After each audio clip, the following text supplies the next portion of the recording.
அல்ஹம்துலில்லா. நான் ஏமாந்த மாரி நீங்கள் ஏமாந்துடக்கூடாதுன்னு தான் இந்த வீடியோ போடுறேன். ஸோ இந்த வீடியோ ஸ்கிப் பண்ணிடாதீங்க. இருங்க. நான் ஏமாறல. நீங்கள் ஏமாந்துடக்கூடாதுன்னு தான் இந்த வீடியோ போடுறேன்.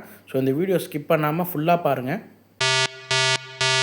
அல்ஹம்துலில்லா. நம்ம சேனலை ப்ரொமோட் பண்ணுறதுக்காக ஆட்டோ பின்னாடி ஸ்டிக்கர் ஒட்டணும்னு சொல்லி கேட்டிருந்தோம். அதில் சில சேஞ்சஸ் பண்ண சொல்லி நீங்கள் சொல்லியிருந்தீங்க. அதே போல் சேஞ்சஸ் பண்ணி ஆட்டோ ஸ்டிக்கரும் பிரிண்ட் பண்ணியாச்சு. அல்ஹம்துலில்லா. இப்போ பிரச்சனை அது கிடையாது. இப்போ பிரச்சனை என்னென்னா, இந்த ஸ்டிக்கர் பிரிண்ட் பண்ணும்போது எனக்கு ஆன செலவு தான். நம்ம இதுக்கு முன்னாடி ஆட்டோ உள்ளே ஓட்டின A4 சைஸ் இந்த ஸ்டிக்கரே வந்து நம்மளுக்கு வெறும் 50 ரூபா தான் வந்துச்சு சிந்தாதிரிப்பேட்டில். இதுக்காக சிந்தாதிரிப்பேட் வரையும் போகணுமான்னு சொல்லிட்டு வேற ஒரு கடையில் இதே ஸ்டிக்கரை நான் கேட்கும்போது அவங்க ஒரு ஸ்டிக்கர் 500 ருபீஸ் சொன்னாங்க. உண்மையாக சொல்கிறேன், எனக்கு ஷாக் ஆயிடுச்சு.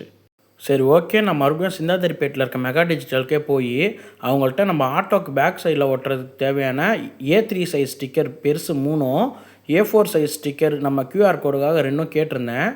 அவங்க கொடுத்த பில்லை நீங்களே பாருங்கள்.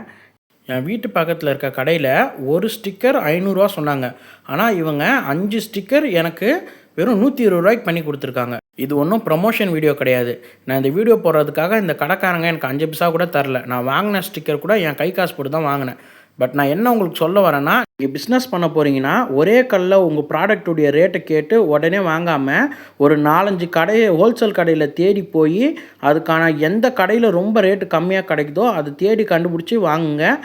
அதே போல் பிஸ்னஸ் பண்ணுற உங்கள் ஃப்ரெண்ட்ஸ்க்கு இந்த வீடியோவை ஷேர் பண்ணுங்கள். இன்ஷா அல்லாஹ். நம்ம சேனலில் வர வீடியோஸ் டெய்லி மிஸ் பண்ணாமல் பார்க்க நம்ம கமர் பாய் விலாக்ஸ் சேனலில் யூடியூப்பில் சப்ஸ்கிரைப் பண்ணிக்கோங்க. இன்ஸ்டாலையும் ஃபாலோ பண்ணிக்கோங்க. அல்ஹம்துலில்லாஹ்.